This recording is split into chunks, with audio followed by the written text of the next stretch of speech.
بسم اللہ الرحمن الرحیم۔ السلام علیکم۔ میرے عزیز دوستوں، بزرگوں، بیانات تو علماء کا کام ہے، ہم تو جاہل سے انسان بس کسی بزرگوں کی برکت سے، دعاؤں سے اور اس راستے کے طفیل آج اللہ نے یہ توفیق عطا فرمائی کہ یہ علماء کے قدموں میں بیٹھنے کی توفیق عطا فرمائی۔ تو ہم تو ہماری جماعت اندرون سال پیدل ہے، اپنی کارگزاری وغیرہ سنائیں گے، لیکن اس سے پہلے ایک دو باتیں چند کر لیتے ہیں۔ تو ہمیں سب سے پہلے تو اللہ پاک کا لاکھ لاکھ شکر ادا کرنا چاہیے کہ جس نے ہمیں صبح کی نماز باجماعت پڑھنے کی توفیق عطا فرمائی۔ اس پر ہم اللہ کا جتنا بھی شکر ادا کریں کم ہے۔ لا حول ولا قوت الا باللہ۔ نیکی کرنے کی توفیق بھی اللہ پاک کی عطا کرتے ہیں اور برائی سے بچنے کی قوت بھی اللہ پاک کی عطا کرتے ہیں۔ حدیث شریف کا مفہوم ہے، جو بندہ صبح اٹھ کر نماز کے لیے مسجد میں تشریف لاتا ہے اس کے ہاتھ میں ایمان کا جھنڈا ہوتا ہے، اور جو بازار کو جاتا ہے اس کے ہاتھ میں شیطان کا جھنڈا ہوتا ہے۔ تو میرے بھائیوں، اس پر بھی ہم اللہ کا شکر ادا کریں کہ اللہ نے ہمیں صبح اٹھ کر اپنے گھر میں آنے کی توفیق عطا فرمائی اور ایمان کا جھنڈا ہمارے ہاتھ میں ہوا۔ اس حساب سے میرے بھائیوں، ہم جتنا بھی اللہ کا شکر ادا کریں کم ہے۔ مسجدوں سے ایک حدیث شریف کا مفہوم ہے، جو مسجدوں کو آباد کرتے ہیں اللہ پاک ان کے گھروں کو آباد کرتے ہیں، اور مسجدوں کو وہی آباد کرتے ہیں جن کو اللہ پر یقین ہو اور قیامت کے دن پر یقین ہو۔ تو میرے بھائیوں، اللہ پاک نے اتنے بڑے آسمان کو بنایا بغیر کسی ستون کے، بغیر کسی مشورے کے۔ جس طرح اللہ پاک اپنی ذات میں یکتا ہیں، اسی طرح اللہ پاک اپنی صفات میں یکتا ہیں۔ اللہ پاک جب چاہیں جو چاہیں کرنے پائیں کر کے دکھلا دیتے ہیں، وہ کسی کے محتاج نہیں ہیں۔ حضرت آدم علیہ السلام کو بغیر ماں باپ کے پیدا کر کے دکھایا، اور حضرت عیسیٰ علیہ السلام کو بغیر باپ کے پیدا کر کے دکھلایا۔ حضرت مریم علیہ السلام کو بند کمرے میں بغیر موسم کے پھل کھلائے۔ میرے بھائیوں، یہ کرنے والی ذات کون ہے؟ ایک اللہ کی ذات ہے۔ ہر چیز اللہ کے حکم کی محتاج ہے، ہر چیز اللہ کے حکم سے چلتی ہے۔ اللہ کا ارادہ ہو تو وہ کام کرے گی، ورنہ نہیں کر سکتی، اور اللہ نے ہر حال میں کر کے دکھلایا۔ حضرت اسماعیل علیہ السلام کی چھری کے نیچے حفاظت کر کے دکھلائی۔ میرے بھائیوں، حضرت ابراہیم علیہ السلام کی آگ میں حفاظت کی، اور اسی طرح حضرت موسیٰ علیہ السلام کو اسی دریا سے پار کر کے دکھلایا، اور فرعون کو اسی میں غرق کر کے دکھلایا۔ تو یہ کس نے کیا؟ یہ ایک اللہ نے کیا۔ ہم اللہ کی جتنی بھی بڑائی سے وہ بول کو بولیں گے، ہم اس کی بڑائی کر نہیں سکتے۔ کہتے ہیں کہ دنیا کے اندر جتنا بھی پانی ہے، چاہے وہ سمندروں میں ہے، دریاؤں میں ہے، ندی نالوں میں ہے، جہاں بھی ہے، اگر اس کی شاہی بن جائے اور دنیا کے اندر جتنے بھی درخت ہیں ان کی کلمیں بن جائیں، اور تمام جن اور انسان اللہ کی بڑائی لکھنے شروع کر دیں، تو یہ کلمیں ختم ہو سکتی ہیں، یہ پانی کی شاہی ختم ہو سکتی ہے، یہ جن و انس ختم ہو سکتے ہیں، لیکن اللہ کی بڑائی ختم نہیں ہو سکتی۔ تو میرے بھائیوں، مجھے اور آپ کو، سب انسانوں کو اللہ نے پیدا کیا، اور اللہ کو اپنے اس بندے سے کتنی محبت ہے کہ بندے کو پیدا کرنے سے پہلے اللہ نے اس کی تمام ضروریات زندگی کو پیدا کیا، اور پھر اسے تنہا نہیں چھوڑا۔ اس کے لیے کم و بیش 1,24,000 پیغمبر علیہ السلام کو دنیا میں مبعوث فرمایا، اور ہر نبی نے آ کر ایک ہی دعوت دی کہ لوگوں، لا الہ الا اللہ پڑھ لو، تم کامیاب ہو جاؤ گے۔ جس نے بھی وقت کے نبی کی بات کو مان لیا وہ دنیا میں بھی کامیاب ہوا اور آخرت میں بھی کامیاب ہوا۔ اور جس نے وقت کے نبی کی بات کو نہ مانا وہ دنیا میں بھی ذلیل و رسوا ہوا اور آخرت میں بھی ذلیل و رسوا ہوگا۔ اسی کلمے کے لیے حضرت نوح علیہ السلام نے 950 سال اپنی قوم کو پکارا کہ لوگو لا الہ الا اللہ پڑھ لو، تم کامیاب ہو جاؤ گے۔ جس نے حضرت نوح علیہ السلام کی بات کو مانا وہ کامیاب ہوا، اور جس نے نہیں مانا وہ ناکام ہوا۔ علماء سے سنا ہے کہ 950 سال کی محنت میں 80 یا 82 لوگ ان پر ایمان لے کر آئے۔ حضرت ابراہیم علیہ السلام آئے۔ میرے بھائیوں، اللہ نے کامیابی جو رکھی ہے وہ دین میں رکھی ہے، نہ کہ مال میں، نہ ملک میں، نہ عہدوں میں، نہ ڈگریوں میں، نہ صدارت میں، نہ وزارت میں۔ اگر کامیابی عہدوں اور ڈگریوں میں ہوتی یا صدارت اور وزارت میں ہوتی یا مال و ملک میں ہوتی تو پھر نمرود جیسے کامیاب ہوتے، پھر فرعون جیسے کامیاب ہوتے۔ لیکن اللہ نے کامیابی اپنے حکموں کو ماننے میں اور نبی کے طریقوں پر پورا کرنے میں رکھی ہے۔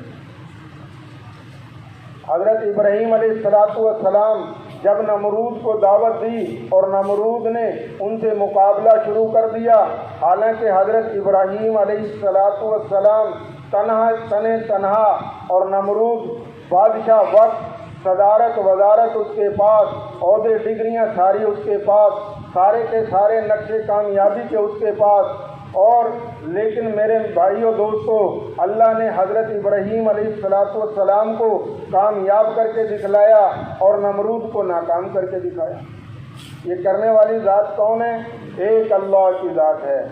میرے بھائیوں، یہ ہے لا الہ الا اللہ۔ اللہ سے ہوتا ہے، اللہ کے غیر سے کچھ نہیں ہوتا۔ اللہ کرنے میں کسی کے محتاج نہیں۔ اسی طرح میرے بھائیوں، جب حضرت ابراہیم علیہ السلام ہر امتحان میں کامیاب ہوئے، نبیوں پر بھی امتحان ہے، صحابہ پر بھی امتحان ہے۔ ہر بندہ جو بھی دین پر آئے گا پہلے مشقتیں برداشت کرے گا، اس پر صبر کرے گا، پھر اللہ اس کو کامیاب کرتے ہیں۔ یہ اللہ کا اصول ہے۔ نبیوں نے بھی مشقتیں برداشت کی، محنت کی، مارے کھائیں، پتھر کھائے، میرے بھائیوں، لوگوں کی باتیں سنی، لیکن اس کے باوجود اللہ نے پھر ان کو ایسا کامیاب کیا۔ حضرت ابراہیم علیہ السلام کے بارے میں آتا ہے کہ وہ کتنے امتحانات سے گزرے۔ نوجوان بیوی، چھوٹا سا بچہ، حکم آ گیا کہ اس کو جنگل میں چھوڑ کر آؤ، تو حکم کو مانا اور جنگل میں چھوڑ کر آئے۔ جب دور جنگل میں گئے جہاں پہاڑوں میں نہ کوئی زندگی کے آثار، نہ کوئی پانی، نہ کوئی سبزہ، تو جب اس کو چھوڑ کر چلنے لگے تو ان کی بیوی فرمانے لگی کہ مجھے تنہائی جنگل میں کہاں چھوڑ کر جا رہے ہو؟ آپ خاموش۔ تو سمجھدار تھیں، عقل مند تھیں۔ پھر کہا کہ کیا اللہ کا حکم ہے؟ آپ نے گردن ہلائی تو سمجھ گئیں، کہنے لگی پھر جاؤ، میرا اللہ مجھے برباد نہیں کرے گا، میری حفاظت کرے گا۔ تو میرے بھائیوں، اللہ نے ان کو پھر جنگل میں پال کر دکھلایا۔ پھر حکم آیا بچے کی قربانی کا، آپ نے حکم کو پورا کر کے دکھلایا۔ آپ نے اپنی پوری قوت کے ساتھ حضرت اسماعیل علیہ السلام کی گردن پر چھری چلائی، لیکن اللہ کا حکم تھا، چھری کو حکم کیا کہ اگر تو نے میرے لاگلے سے ایک بال بھی کاٹ دیا تو تجھے نارے جہنم میں پھینک دیا جائے گا۔ وقت کا نبی اپنی پوری قوت سے چھری چلا رہا ہے، لیکن چھری نے حضرت اسماعیل علیہ السلام کا ایک بال بھی نہ کاٹا۔ میرے بھائیوں، حضرت جبرائیل علیہ السلام آئے، جنت سے ایک مینڈا لائے، وہ ان کے نیچے کیا اور حضرت اسماعیل علیہ السلام کو ایک سائڈ پہ کر دیا۔ جب آنکھ کھولی تو مینڈا ذبح ہوا ہے اور حضرت اسماعیل علیہ السلام ایک طرف کھڑے ہوئے۔ غصے سے وہی چھری جب پتھر پر ماری تو اس نے پتھر کو ریزہ ریزہ کر دیا۔ یہ میرے بھائیوں کس نے کر کے دکھلایا؟ یہ میرے اور آپ کے اللہ نے کر کے دکھلایا۔ تو جب ہر امتحان میں کامیاب ہوئے پھر اللہ نے انعام دیا۔ کیا انعام دیا؟ اے میرے خلیل، آج کے بعد جتنے بھی انبیاء آئیں گے تیری آل سے آئیں گے۔ پہلے نبی قوموں اور قبیلوں سے آتے تھے، لیکن اس کے بعد حضرت ابراہیم علیہ السلام کی آل سے تمام نبی آئے۔ ہم درود پاک میں پڑھتے ہیں نا، والا آل ابراہیم، اسی طرح جب حضرت موسیٰ علیہ السلام کو پیدا کرنا چاہا، نجومیوں نے بتلایا کہ فرعون کو بتلایا، اے بادشاہ تیری قوم میں ایک بچہ پیدا ہونے والا ہے جو تجھ کو ذلیل و رسوا کر کے مارے گا۔ تو فرعون نے کیا کہا کہ میں وہ بچہ پیدا ہی نہیں ہونے دوں گا۔ حکم جاری کر دیا کہ جتنے بھی بچے پیدا ہوں ان کو قتل کر دیا جائے۔ علماء سے سنا ہے کہ غالباً 70,000 بچوں کو قتل کر دیا گیا۔ جب اسی کے وزیر مشیروں نے پھر مشورہ دیا کہ بادشاہ سلامت، اگر تم اسی طرح بچوں کو ذبح کراتے رہے تو بوڑھے مر جائیں گے، بچے تم پیدا نہیں ہونے دو گے، حکومت کس پر کرو گے؟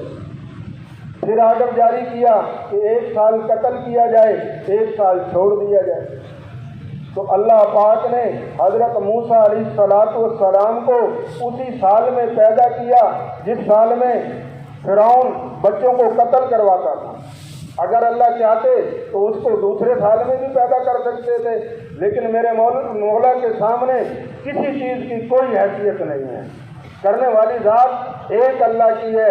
اللہ نے حضرت موسیٰ علیہ السلام کو پیدا کر کے دکھلایا اور پھر اسی موسیٰ علیہ السلام کو فرعون کے گھر میں پلوایا اور پھر فرعون سے اس کی والدہ کو اس کا معاوضہ دلوایا۔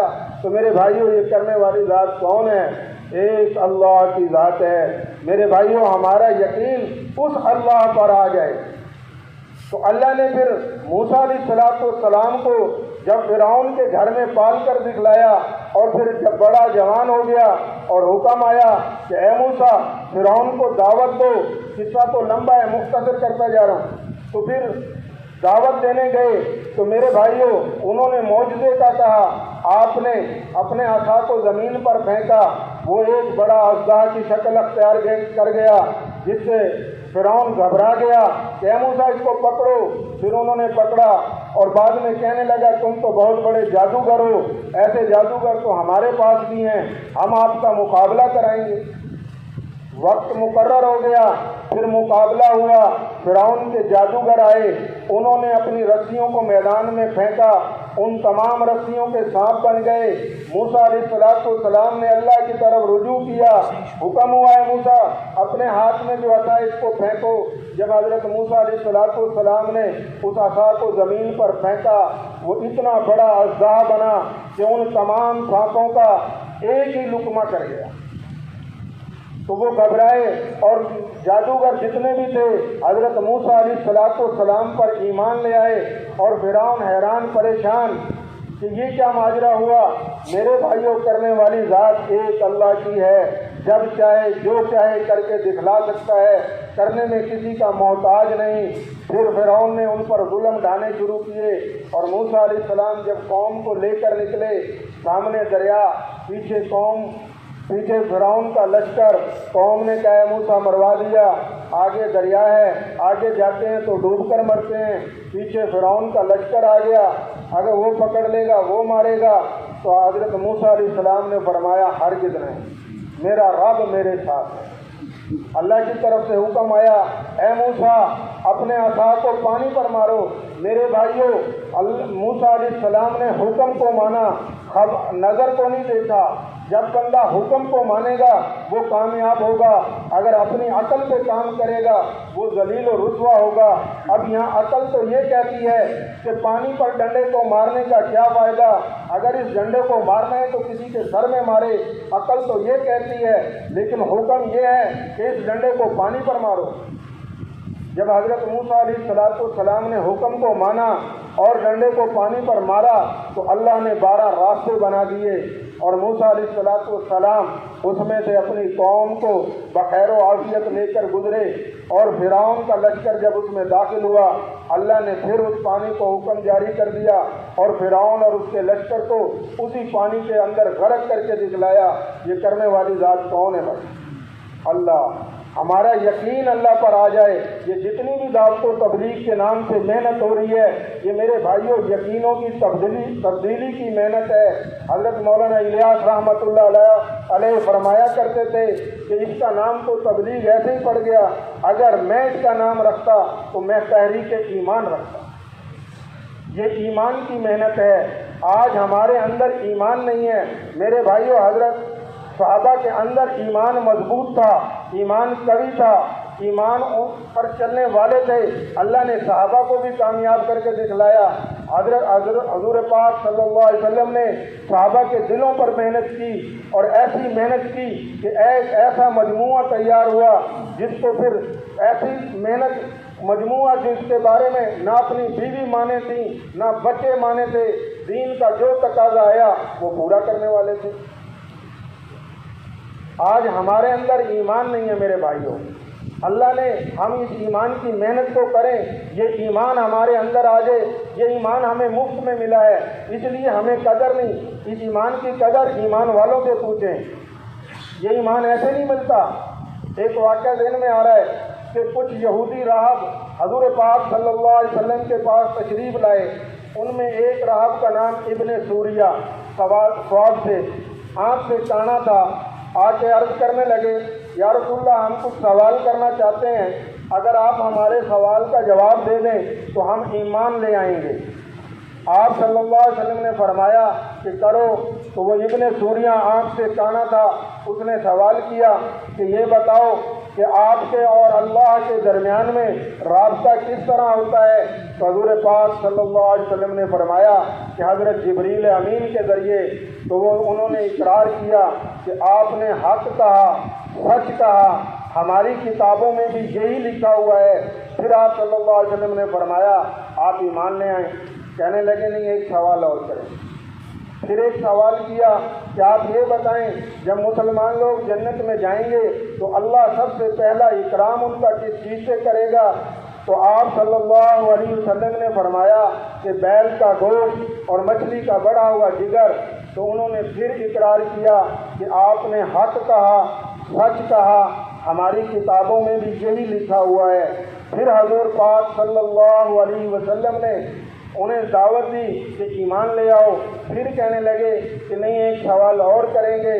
پھر ایک سوال کیا کہ آپ یہ بتلائیں کہ اللہ پاک ماداؤں کے رحموں میں پھر یہ تفریق کس طرح، جنس کی تفریق کس طرح کرتا ہے؟ آپ صلی اللہ علیہ وسلم نے فرمایا کہ مرد کا مادہ منویہ سفید رنگ کا ہے اور عورت کا مادہ منویہ زرد رنگ کا ہے۔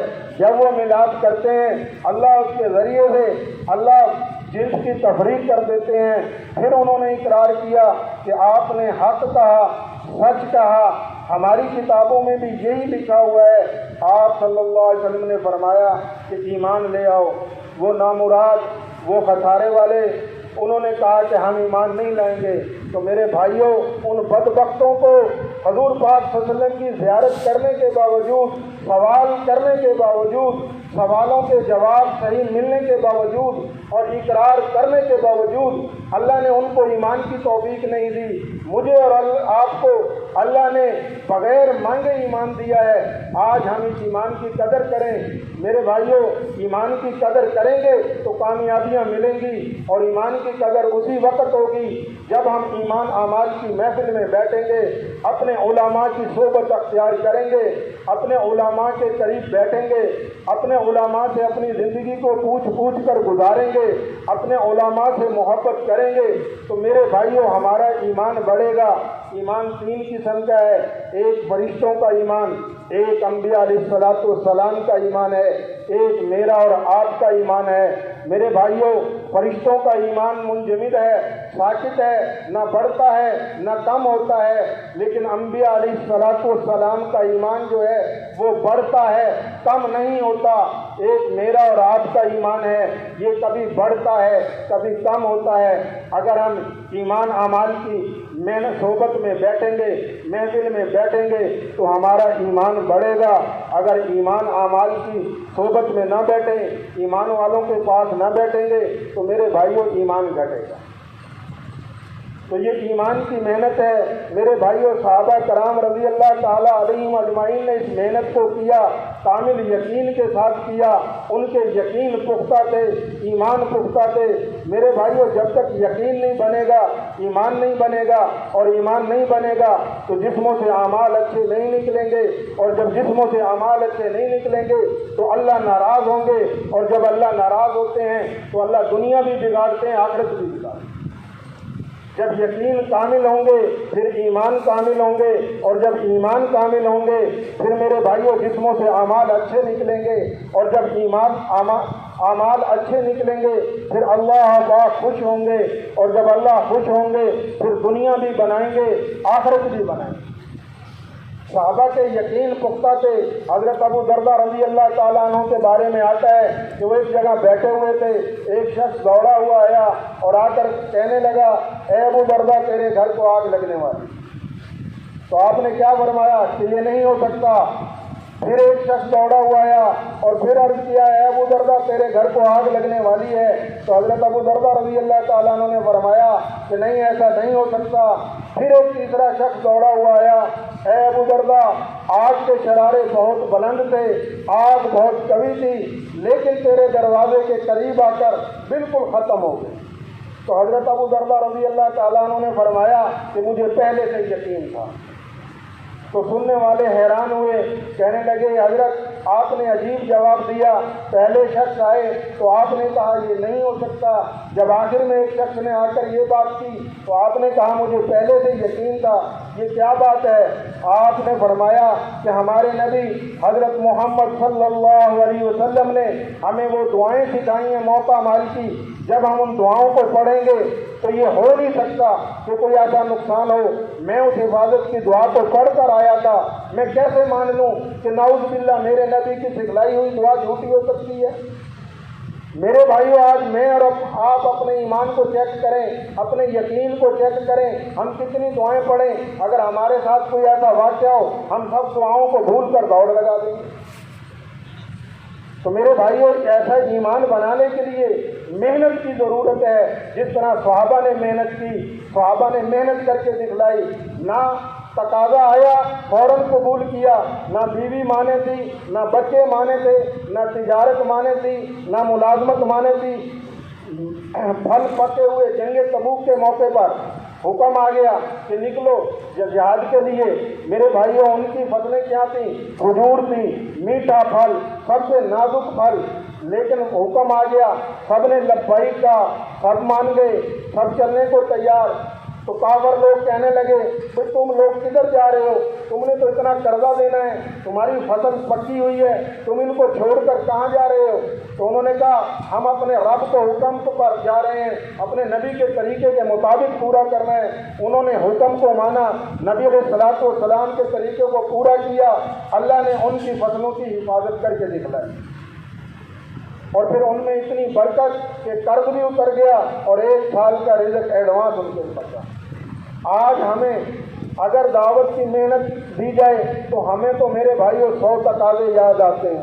میری تو دکان ہے برباد ہو جائے گی، میرا زمیندار ہے برباد ہو جائے گا، میری تو ملازمت چھوٹ جائے گی، میرا تو یہ ہو جائے گا، میرا وہ ہو جائے گا۔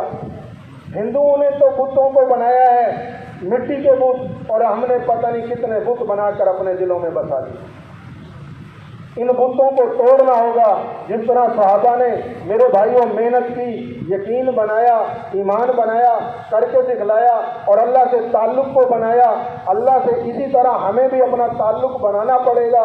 آج ہم 2 رکعت نماز پڑھ کر اللہ سے بارش نہیں لے سکتے۔ صحابہ کرام رضی اللہ تعالیٰ علیہم اجمعین کا ایسا تعلق تھا، وہ 2 رکعت نماز پڑھتے تھے، مرے ہوئے خچر کو زندہ کرا لیتے تھے۔ 2 رکعت نماز پڑھتے، بنجر زمین ملی، خادم سے کہا لوٹا مصلی لاؤ، 2 رکعت نماز نفل پڑھی، اللہ سے دعا مانگی کہ مصلی ہٹاؤ، وہاں سے چشمہ جاری کرا دیا۔ یہ تھی نمازیں۔ آج ہماری نمازوں کا جو حال ہے ہمیں خوب معلوم ہے۔ تو میرے بھائیوں نمازوں کے ذریعے سے اللہ سے تعلق کو بنانا جس طرح صحابہ نے بنایا۔ حضرت سلیمان فارسی رضی اللہ تعالیٰ عنہ کے بارے میں آتا ہے کہ ایک علاقے کے ان کو گورنر بنایا گیا، جو گورنر کے ہوتے ہوئے سادگی ان کے اندر اتنی کہ گھر سے نکلے تو ایک شخص لکڑیوں کا گٹھا لے کے کھڑا ہوا ہے مزدور کی انتظار میں۔ جب ان کو آتے ہوئے دیکھا تو ایسی سادگی کہ پہچان نہ سکا کہ یہ وقت کا گورنر ہے، وقت کا امیر المومنین ہے، اور کہنے لگا ادھر آؤ بھی ادھر آؤ، یہ میری لکڑی اٹھا کر میرے گھر تک چھوڑ کر آؤ۔ تو آپ نے ان کی لکڑیاں کاندھے پر اٹھائیں اور چھوڑنے چل دیے۔ سامنے سے ایک اور شخص آیا اور اس نے جب دیکھا تو پہچان لیا اور کہنے لگے اے امیر المومنین، یہ آپ کیا کر رہے ہیں؟ یہ لکڑیاں مجھے دے دیں۔ جب اس شخص نے امیر المومنین کا لقب سنا تو وہ بھی حیران پریشان ہوا اور دونوں منتیں کر رہے ہیں۔ تو آپ نے کیا فرمایا؟ ارے بھائی، ہم نے تو لکڑیاں اٹھاتے وقت ہی نیت کر لی تھی کہ ہم تو ان کو گھر چھوڑ کر آئیں۔ وقت کا حاکم ہے۔ آج وقت کے حاکموں کو سوچ کر دیکھیں کہ ہمارے حکمران کیا ہیں۔ اصل میں ہمارے حکمرانوں کی غلطی نہیں ہے، یہ ہمارے اعمالوں کی سزا ہے میرے بھائی۔ پھر قوم نے آپ سے یہ گلہ کیا، شکایت کی کہ اے امیر المومنین، اب تو چور بہت تنگ کرتے ہیں۔ تو حضرت سلیمان فارسی رضی اللہ تعالیٰ عنہ نے فرمایا کہ آپ ایسا کرنا، عشاء کی نماز پڑھ کے اپنے دروازے بند کر کے سو جانا اور سب کو اطلاع کر دو۔ تو جب سب کو اطلاع ہو گئی، سب جو ماننے والے تھے انہوں نے عشاء کی نماز پڑھی، دروازے بند کیے، اپنے گھروں میں سو گئے۔ اور حضرت سلیمان فارسی رضی اللہ تعالیٰ عنہ جنگل میں گئے اور جا کر درندوں کو خطاب کیا، اے جنگل کے درندوں، اے جنگل کے درندوں، آج رات بازار میں آنا اور جو بازاروں میں چلتا پھرتا ملے اس کو چیر پھاڑ کر ختم کر دے۔ تو ماننے والوں نے میرے بھائیوں نماز پڑھی، اپنے دروازے بند کیے اور اپنے گھروں میں سو گئے۔ اب چوروں نے سوچا آج تو بہت سناٹا ہے، آج بڑا موقع ہے۔ جب چور چوری کی غرض سے نکلے، جنگل سے درندے آئے اور انہوں نے ان کو چیر پھاڑ کے ختم کر دیا۔ یہ تھا اللہ سے تعلق۔ جب اللہ سے تعلق بنے گا تو ہر مخلوق انسان کے تابع ہو جائے گی۔ میرے بھائیوں، مردوں کا بھی تعلق اور عورتوں کا بھی تعلق صحابہ بنا کر اور کر کے دکھلا گئے اور ہماری زندگی کے لیے مثال اور نمونہ بنا کر چھوڑ گئے۔ آپ صلی اللہ علیہ وسلم نے فرمایا اصحابۃ النجوم، میرے تمام صحابہ ستاروں کی مانند ہیں، جو کسی ایک کی تقلید کرے گا وہ جنت کے راستوں کو پا لے گا۔ ایک مرتبہ حضرت عثمان رضی اللہ تعالیٰ عنہ نے آپ صلی اللہ علیہ وسلم کی اور صحابہ کی دعوت کی۔ آپ صلی اللہ علیہ وسلم صحابہ کے ساتھ آپ کی دعوت کھانے جا رہے ہیں۔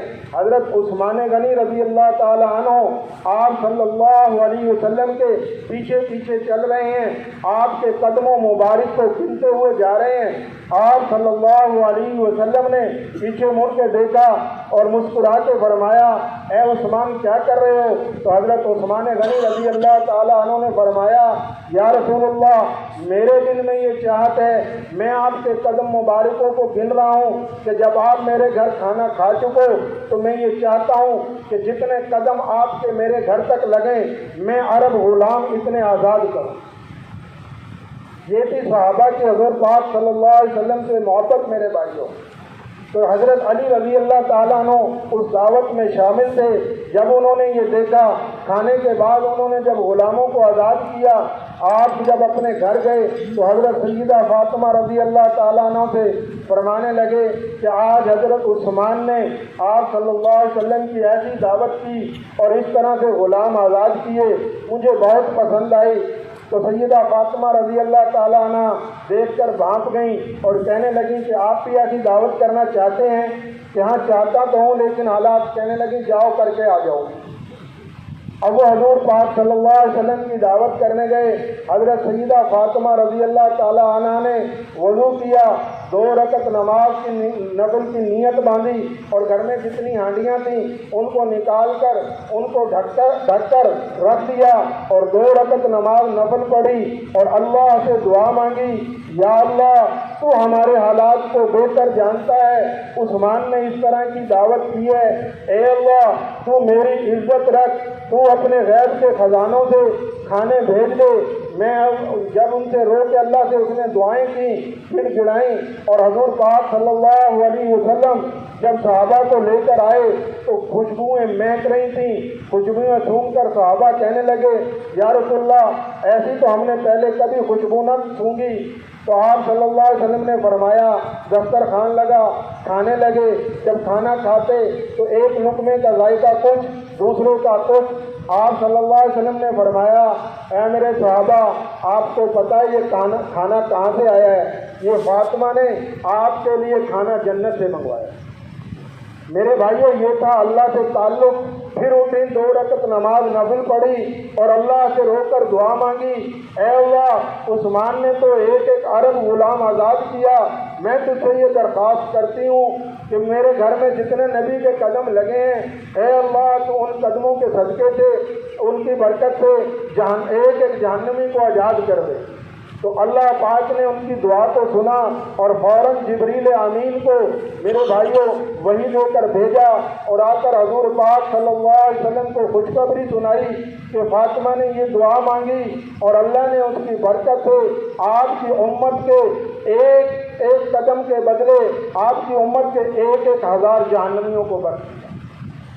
میرے بھائیوں یہ تھا تعلق. ہمارا بھی تعلق اللہ سے ایسا بن جائے. ہمارا تعلق اللہ سے ایسا کب بنے گا؟ جب ہم بھی صحابہ کی طرح سے محنت پر آئیں گے, جب ہم بھی صحابہ کی ترتیب پر آ جائیں گے, ایمان کے تقاضے کو پہلے نمبر پر رکھیں گے, دنیا کے تقاضوں کو پیچھے رکھیں گے. پھر میرے بھائیوں ہمیں بھی اللہ پاک ویسے ہی, اللہ کے آج بھی وہی وعدے ہیں جو صحابہ اور انبیاء کے ساتھ ہیں. پھر ہماری بھی مددیں ویسی ہوں گی جب ہم اس طرح سے کریں گے. تو اس کے لیے سارے بھائی کریں گے نا. تو میرے بھائیوں ہماری اندرون سال پیدل ضلع قصور کی جماعت ہے. الحمدللہ جس وقت ہم رائمنڈ مرکز سے نکل رہے تھے اس وقت ٹوٹل 22 جماعتوں کا ہمارا گروپ تھا جو ابتدائی تشکیلیں گزار کر لمبے رخ پر جانی تھیں, جن میں تقریباً سب سے چھوٹی جماعت ہماری تھی جو 7 آدمیوں پر مشتمل تھی. اس میں آخری تشکیل میں ہمیں ایک بھائی گجرانوالے کے ملے. پھر ہماری ایک اور چھوٹی تشکیل ہوئی 7 دن کی. اس کے بعد ہمیں لمبا رخ ملا اور الحمدللہ ان چھوٹی تشکیلوں میں خروج کے اعتبار سے جب بڑے علماء کے پاس کھڑے کیے جاتے ہیں کہ سنایا جاتا ہے تو اللہ پاک کے فضل و کرم سے اور حضور پاک صلی اللہ علیہ وسلم کے صدقے سے, حالانکہ جماعت ہماری چھوٹی تھی لیکن خروج کے اعتبار سے سب سے بڑی. چلے میں جو ہمارا خروج ہوا وہ اس وقت 6 جماعتیں تھیں. چلے 4 مہینے کی اور 6 سروزے کی تھی. اس طرح سے پھر ہمیں لمبا رخ ملا تو سب ساتھی دعائیں مانگ رہے تھے اور ہمیں لمبا رخ ملا جب کرک اور کوہاٹ 2 ضلع ملے. تو جن دوستوں نے ہمیں کہا, مرکز والوں نے بھی کہا تھا کہ جب لمبا رخ ملے تو ہمیں بتانا ہے, ہم نے اپنے قصور مرکز بھی فون کیا, ان کو بھی بتایا کہ یہ لمبا رخ ہمیں ضلع کرک اور کوہاٹ ملا ہے. تو ان کی زبان سے جو پہلا جملہ نکلا وہ یہ تھا کہ مبارک مبارک مبارک. بہت اچھا رخ ملا جن دوستوں کو بھی. تو ہم بڑے عجیب ہمارا حالت ہوتی کہ ہر بندہ دوسرا جملہ جو بھی بولتا ہے وہ مبارک مبارک ہی بولتا ہے. پتہ نہیں کیسے لوگ ہوں گے, کس طرح کا ماحول ہوگا. ہمارے مبارک سن کر دل چاہتا تھا کہ ہم اڑ کر اب فوراً وہاں پہ پہنچ جائیں, جتنا ہمارا ذہن بن چکا تھا. حضرت مولانا عبید اللہ خورشید صاحب دامت و برکات اللہ پاک ان کی صحت میں برکت عطا فرمائے, ان سے میری ملاقات تھی. انہوں نے بھی مجھے یہی کہا تھا کہ جی جب آپ جائیں لمبا رخ ملے تو ہمیں بتا کے جانا. میں پھر ان کے کمرے میں گیا, ان کو بتلایا کہ حضرت ہمیں لمبا رخ جو ہے ضلع کوہاٹ کرک ملا ہے. تو حضرت سے بھی فوراً جو زبان سے جملہ نکلا مبارک مبارک مبارک. تو ہماری خوشی کی انتہا نہ تھی. پھر ہم 1 فروری کی رات کو میرے بھائیوں وہاں سے بس کے ذریعے سے بیٹھے اور ضلع کوہاٹ مرکز میں صبح آ کے اترے. یہاں پہ ہم نے صبح فجر کی نماز پڑھی, بزرگوں سے ملے, انہوں نے دعائیں دیں. پھر انہوں نے کہا کہ آپ آرام کر لیں. تو کچھ دیر بعد آپ دوپہر کے وقت پھر کرک چلے جانا, کیونکہ ہماری شروع تشکیل جو تھی کرک سے تھی. پھر ہم ظہر کی نماز کے بعد یہاں سے کرک چلے گئے. وہاں پر ہم شام کو پہنچے. جب مرکز میں پہنچے الحمدللہ بزرگوں سے ملے, انہوں نے دعائیں دیں, اکرام کیا, رات مرکز میں گزاری. پھر ہم نے ان کو یہ پیغام دیا کہ بڑوں کی طرف سے یہ پیغام ہے کہ جو پہلی مسجد ملے وہ ابتدائی مسجد ہمیں ایسی دی جائے کہ جب تک ہم وہاں سے سال کی جماعت کا خروج نہ ہو آگے رک نہیں ملنا, بھلے وہاں پہ 7 دن گزارنے پڑیں. تو پھر انہوں نے ہمیں ابتدائی جو مسجد دی وہ گنڈیری ٹھٹک مدرسے والی مسجد تھی. 3 تاریخ کی صبح نماز پڑھنے کے بعد ناشتے کے بعد ہم وہاں سے روانہ ہوئے اور گنڈیری ٹھٹک چلے گئے. وہاں مدرسے والی مسجد میں جا کر اللہ کے وہاں 2 رکعت نماز پڑھ کر اللہ سے مانگا. سارے ساتھیوں پر ایک عجیب کیفیت تھی کہ یا اللہ ہمیں جلد سے جلد سال کی جماعت مل جائے تاکہ ہمارا سفر شروع ہو۔ ایک فکر سوار تھا، ساتھیوں نے خوب محنت کی، الحمدللہ وہاں 4 دن ہمیں لگانے پڑے۔ چوتھا دن جو تھا وہ خصوصی طور پر سائڈ پہ ایک مسجد تھی، انہوں نے ہم سے بزرگ سے بڑی وہ ریکویسٹ کی کہ جی ایک رات ہمیں دے دی جائے، تو وہاں 4 دن ہم نے محنت کی۔ الحمدللہ اللہ کے کرم سے اور حضور پاک صلی اللہ علیہ وسلم کے طفیل صدقہ سے وہاں سے ہمیں سال اندرون کی جماعت نقل موصول ہوئی، جس کے امیر بھائی سعید الرحمان تھے، جو آج الحمدللہ ملک میں سفر کر رہے ہیں۔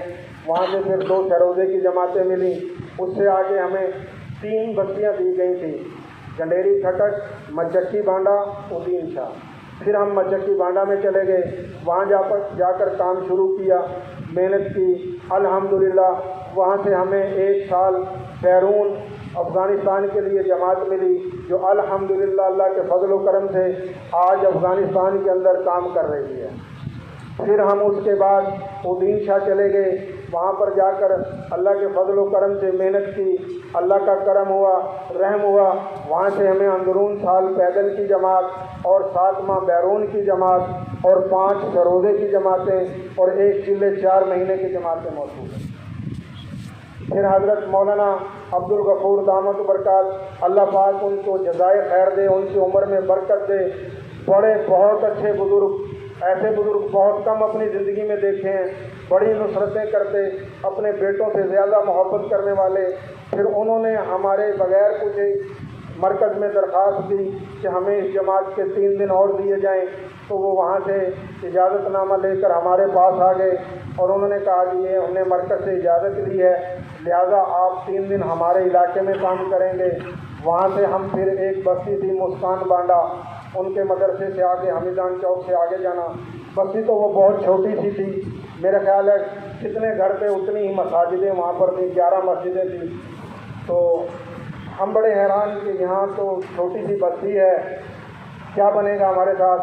پرانے ساتھی بھی نہیں ہیں، 1-2 ساتھی تھے، ساتھیوں سے مشورہ کیا، الحمدللہ میرے ساتھی بہت اچھے، بڑی محنت کرنے والے ساتھی تھے، مشورہ ہوا تو پھر ساتھیوں نے کہا کہ جی امیر صاحب 2 ساتھی بستی میں کام کریں، گشتوں کو بڑھایا جائے۔